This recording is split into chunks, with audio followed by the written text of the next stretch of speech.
akan kembali bersama-sama mempelajari firman Tuhan. Adapun firman Tuhan yang akan saya bagikan pada saat ini berbicara mengenai kesombongan yang membutakan hati.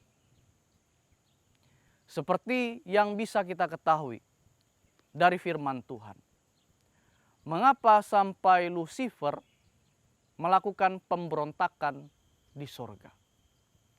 Ia menentang pemerintahan Allah. Apa penyebabnya? Kita bisa lihat firman Tuhan yang tertulis di dalam Yesaya pasal 14 ayat 12 sampai 14. Yesaya pasal 14 ayat 12 sampai 14. Wah, engkau sudah jatuh dari langit, hai bintang timur putra fajar. Engkau sudah dipecahkan dan jatuh ke bumi. Hai yang mengalahkan bangsa-bangsa, engkau yang tadinya berkata dalam hatimu, aku hendak naik ke langit. Aku hendak mendirikan tahtaku mengatasi bintang-bintang Allah. Dan aku hendak duduk di atas bukit pertemuan, jauh di sebelah utara. Aku hendak naik mengatasi ketinggian awan-awan, hendak menyamai yang maha tinggi. Kita bisa temukan di sini, Lucifer memiliki sifat yang tinggi hati. Ia sombong. Ia merasa lebih baik daripada Tuhan.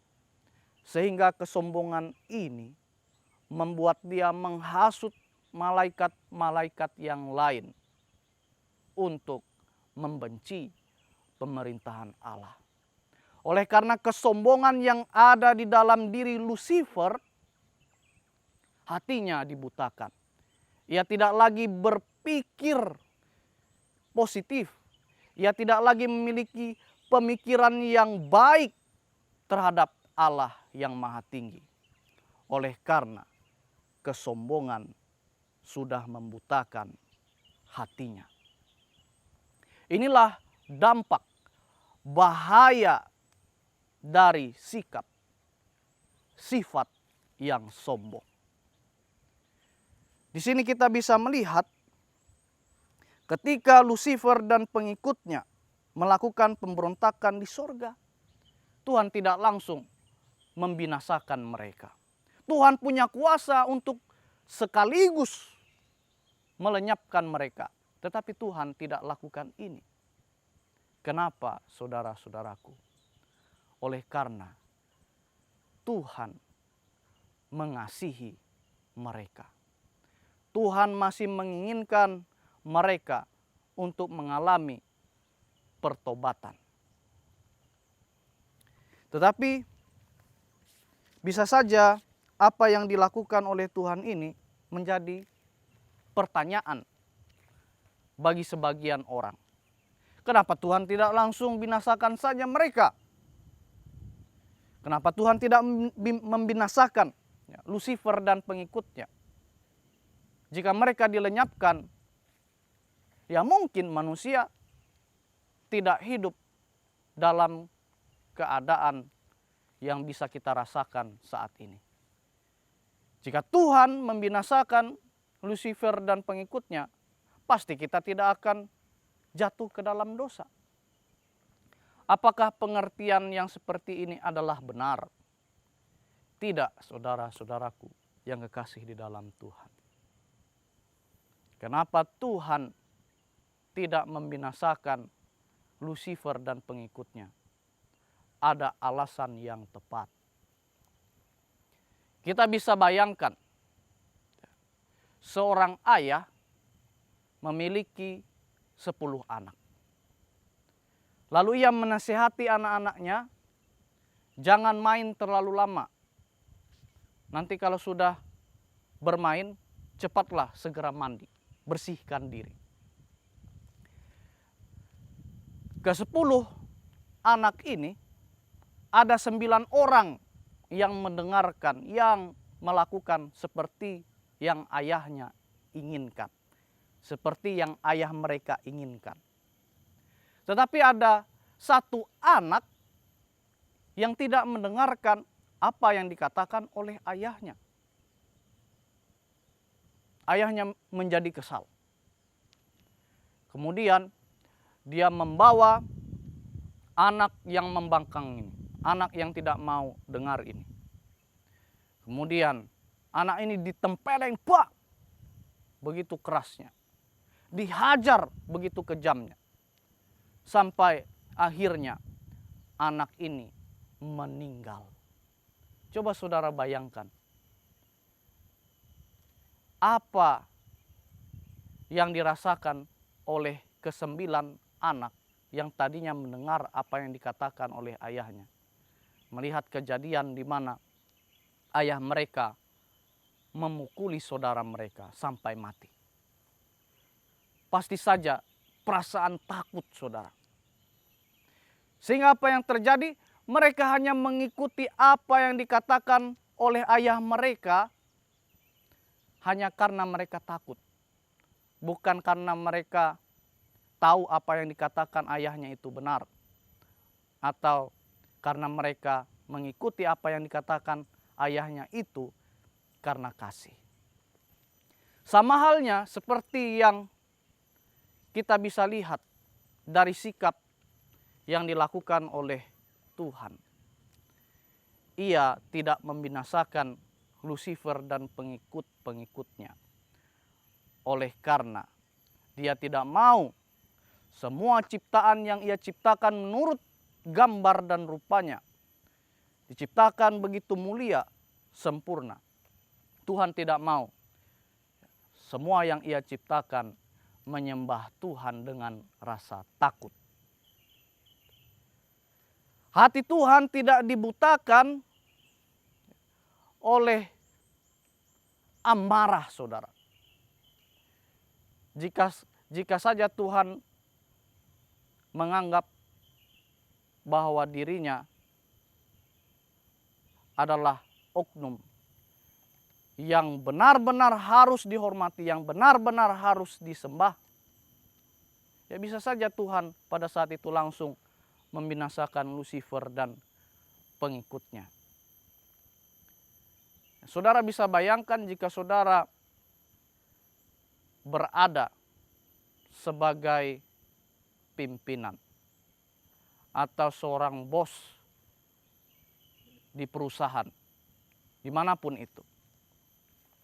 Lalu ketika bawahan saudara melakukan hal yang buruk, hal yang tidak saudara sukai,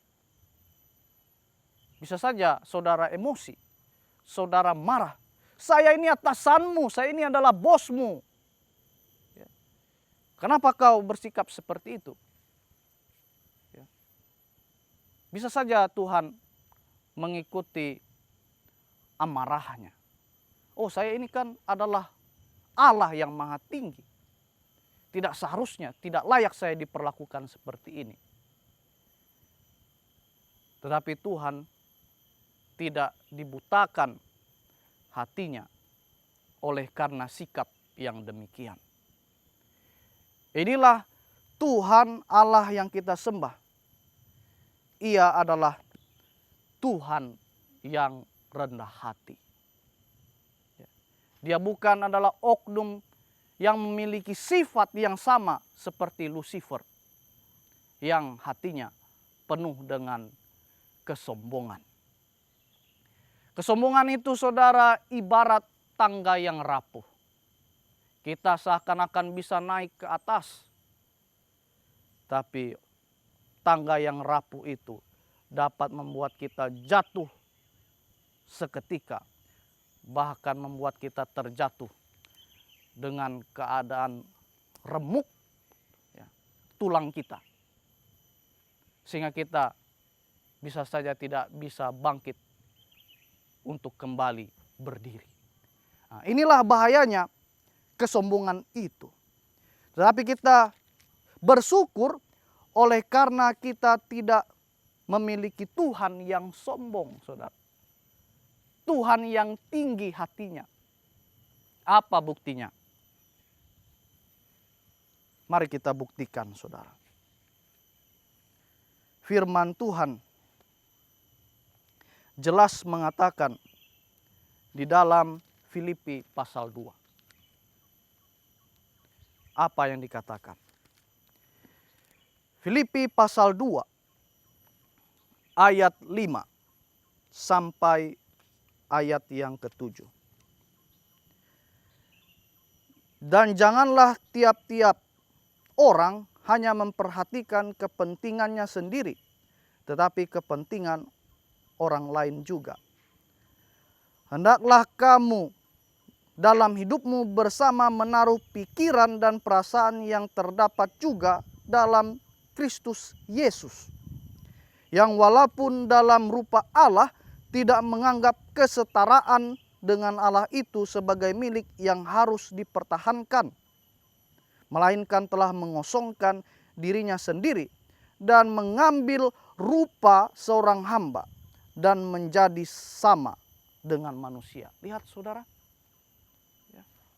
Tuhan yang maha tinggi itu rela datang ke dunia ini menjadi sama seperti saya dan saudara. Bahkan bukan hanya itu, dia menjadi seorang hamba. Ya pasti saudara tahu pengertian dari hamba itu. Tuhan yang kita sembah itu benar-benar mengosongkan dirinya, tidak lagi menganggap dirinya setara dengan Allah. Ia rela datang ke dunia ini menjadi seorang hamba. Oleh karena Tuhan tidak menginginkan sifat dari setan itu, yang tadinya namanya adalah Lucifer, ada di dalam diri saya dan saudara. Sungguh Tuhan yang kita sembah ini adalah oknum yang rendah hati. Ingat saudara, rendah hati itu berbeda dengan rendah diri. Ya. Apalagi dengan yang namanya tinggi hati. Kalau rendah diri itu cenderung merasa minder, ya tidak percaya diri. Tetapi Tuhan, Yesus yang kita sembah itu bukan pribadi yang rendah diri, tetapi dia adalah pribadi yang rendah hati. Bukti Yesus bukan pribadi yang rendah diri. Dia bukanlah orang yang berpendidikan ketika hidup di dunia ini. Dia bukanlah orang yang lahir di dalam keluarga yang berada. Tetapi apakah dia adalah pribadi yang minder? Orang yang merasa rendah diri? Tidak, saudara. Justru dia memiliki semangat, ya, kepercayaan diri yang tinggi untuk menyampaikan apa yang benar, untuk mengajarkan orang untuk melakukan hal yang benar. Sekalipun dia bukanlah orang yang berpendidikan. Tetapi apa yang terjadi? Ketika Yesus melayani di dunia ini, banyak orang-orang yang merasa hebat, orang-orang yang merasa lebih baik dari Yesus, mereka tidak bisa menerima ajaran yang Yesus sampaikan.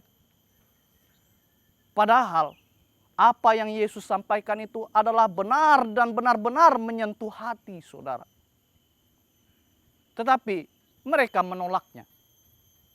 Ahli-ahli Taurat, tokoh-tokoh Farisi. Mereka tidak bisa menerima ajaran Yesus oleh karena kesombongan yang ada di dalam diri mereka. Sehingga hati mereka terus dibutakan. Mereka terus memiliki cara pikir yang negatif mengenai Yesus. Mereka tidak paham bahwa Yesus adalah Mesias. Dia adalah juru selamat yang menjadikan dirinya seorang hamba untuk menuntun umat manusia hidup di jalan yang benar. Sekali lagi saudara, kita bisa temukan betapa bahayanya hati yang sombong itu. Benar-benar bisa membutakan kita untuk tidak bersimpati, untuk tidak mengasihi, tetapi justru yang ada adalah dendam, kebencian. Lucifer dan pengikutnya, saudara-saudaraku, sampai saat ini kita tahu ada dendam. Kenapa dendam itu ada di dalam diri mereka? Karena kesombongan sudah menguasai mereka terlebih dahulu. Dendam, kebencian, kedengkian itu bisa menguasai manusia apabila terus memupuk sifat kesombongan itu di dalam dirinya. Di sini kita bisa kembali belajar dari kehidupan Tuhan yang kita sembah itu. Dia adalah pribadi yang rendah hati.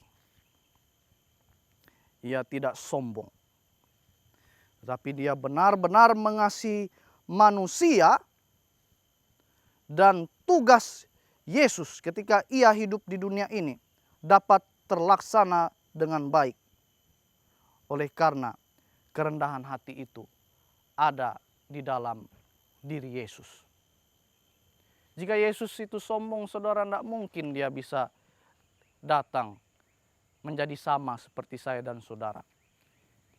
Jika Tuhan yang kita sembah itu sombong, tidak mungkin, saudara, dia bisa melayani menjadi seorang hamba di dunia ini. Bahkan mati dalam keadaan yang hina. Tetapi inilah kasih Tuhan yang begitu besar bagi dunia ini. Agar kita tidak terus hidup di dalam lumpur dosa. Tetapi hidup di dalam terang kasih Kristus. Bagaimana supaya kita bisa menjadi pengikut Yesus yang sejati? Kita harus memiliki hati serupa dengan Kristus, yaitu rendah hati.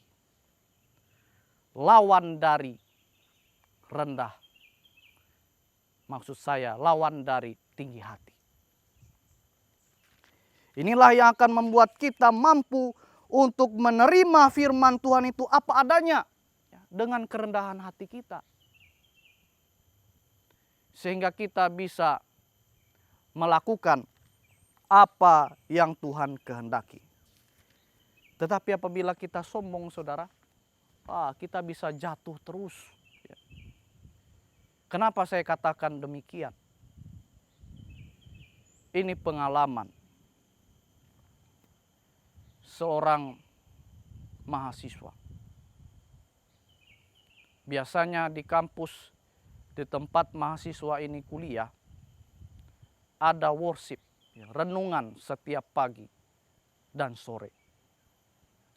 Lalu ada seorang mahasiswa teologi, mahasiswa filsafat, atau sederhananya mahasiswa kependetaan, bertugas menyampaikan firman Tuhan di ruangan worship. Ketika mahasiswa kependetaan ini berbicara, mahasiswa yang mendengarkan yang saya ceritakan ini, dia tertidur, sengaja untuk tidur. Kenapa, saudara? Dia tidak mau dengar apa yang disampaikan. Kenapa dia tidak mau dengar? Karena dia merasa hidupnya lebih baik daripada yang menyampaikan firman. Dia tahu sifat yang menyampaikan firman itu siapa. Saya kenal sudah sifatnya itu seperti apa. Nah itulah yang ada di dalam hati mahasiswa yang mendengar ini. Sehingga apa? Dia memilih untuk tidur. Dan pekabaran firman Tuhan itu berlalu begitu saja. Pekabaran firman Tuhan berlalu begitu saja, sehingga dia tidak temukan kebenaran firman Tuhan itu. Kenapa saudara? Karena sombong, ya. Merasa lebih baik saudara. Inilah bahayanya apabila kita sombong. Kita pasti akan terus dibutakan dengan hal-hal yang baik, hal-hal yang benar. Dan memang kebanyakan manusia ini cenderung hanya melihat seseorang itu dari sisi negatif. Makanya ada ibarat. Kadang kita sebagai pengikut Tuhan ini menjadi seperti gula. Kenapa saya katakan demikian? Karena gula itu ketika dicampurkan dengan kopi, disuguhkan kopi itu kepada yang suka minum kopi. Ya, kopi itu tidak sehat saudara. Ya. Ini hanya ibarat. Ketika kopi itu kekurangan gula, siapa yang disalahkan? Ya gula saudara. Ya. Gula itu disalahkan. Ini kurang gula ini. Tetapi ketika kopi itu rasanya mantap, bukan gula yang dipuji, tapi kopi. Wah, mantap kopinya. Ya. Tapi kalau kurang gula, ya gula yang disebutkan. Bahkan ketika seseorang yang suka mengkonsumsi gula, lalu dia mengidap penyakit, maka yang disebut itu siapa saudara? Gula lagi. Ya. Penyakit gula. Lihat saudara, tidak ada yang disalahkan itu adalah kopi, adalah teh. Ini karena sering minum kopi. Ini oleh karena sering minum teh. Akhirnya kena penyakit gula. Tidak ada diistilahkan penyakit kopi atau penyakit teh. Yang ada dikatakan penyakit gula. Nah, kadang kehidupan kita seperti ini saudara. Perbuatan baik kita itu cenderung dilupakan oleh karena kekurangan yang ada di dalam diri kita. Dan kadang orang lupa diri bahwa sebenarnya di dalam dirinya juga ada kekurangan saudara. Tidak ada kita yang sempurna. Ya. Tetapi seakan-akan tidak memiliki cacat kesalahan atau dosa. Karena apa? Kesombongan. Selalu merasa lebih baik daripada orang lain. Tetapi kita bisa belajar dari kehidupan Yesus. Kehidupan Tuhan yang kita sembah. Ya. Dia adalah pribadi yang rendah hati. Dia disanggupkan untuk melayani sampai akhir hidupnya. Begitu juga dengan kita. Apabila kita memiliki tabiat yang ada di dalam diri Yesus ini, maka kita akan terus mengikuti kehendak Tuhan dengan kerendahan hati kita. Kita menerima setiap kebenaran firman Tuhan itu dengan rendah hati tanpa melihat kekurangan orang yang menyampaikan. Oleh karena yang mau kita cari adalah kebenaran yang berasal dari Tuhan. Bagaimana supaya kebenaran itu bisa terus ada di dalam diri kita? Kita terus diperbaharui oleh setiap kebenaran firman Tuhan. Kita harus memiliki tabiat yang ada di dalam diri Yesus, yaitu rendah hati.